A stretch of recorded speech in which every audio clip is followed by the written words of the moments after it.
We will continue pushing for the discourse and activities to champion responsible business, uplift communities, and contribute to a resilient and equitable future for the Philippines. Ito ang naging pangako ng ika-77 President ng Management Association of the Philippines na si Alfredo Panlilio, ang chair ng Maya Bank at bagong talagang presidente ng business group. 7 pangunahing issue ang tututukan ng MAP ngayong taon, kasama na dyan ang korupsyon, edukasyon at ease of doing business. Para sa bilyonaryong si Manny Pangilinan, chairman ng MVP Group, ang hamon ng kahirapan ang una sa agenda. What's in front of our face really is poverty.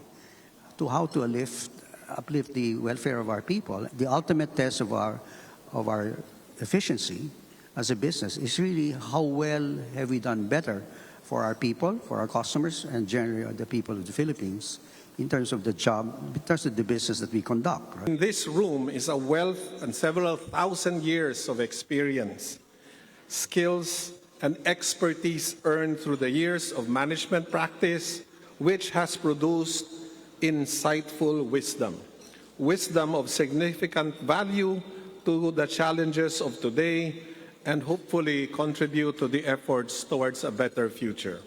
Ngayong taon, nakatuon ng MAP sa pagpapalakas ng job-generating investments para mabigyan ng mas maraming oportunidad ang mga Pilipino. We will continue to push for vital policy reforms through executive or legislative action that will eliminate corruption, improve the ease of doing business, ensure food security through agricultural productivity, and sustain an enabling business environment for local and foreign investors.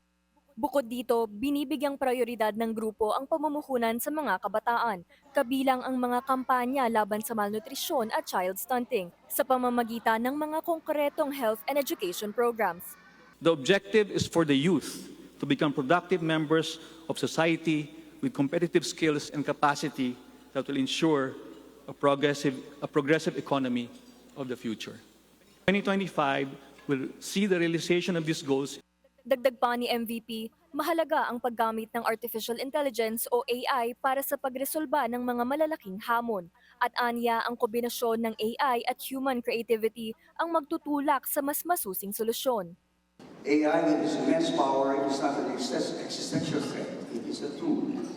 Together they form the scaffoldings of the next great cathedrals of progress. But scaffoldings alone do not build edifices. It is human creativity and ingenuity, the minds, the hearts, and the hands of men and women ultimately are responsible for turning visions into grandiose creations. Never doubt that a small group of thoughtful, committed citizens can change the world. Responsableng negosyo, makabagong teknolohiya at pagsuporta sa mga kabataan. Ilan lang yan sa mga pinangako ng 77th Management Association of the Philippines.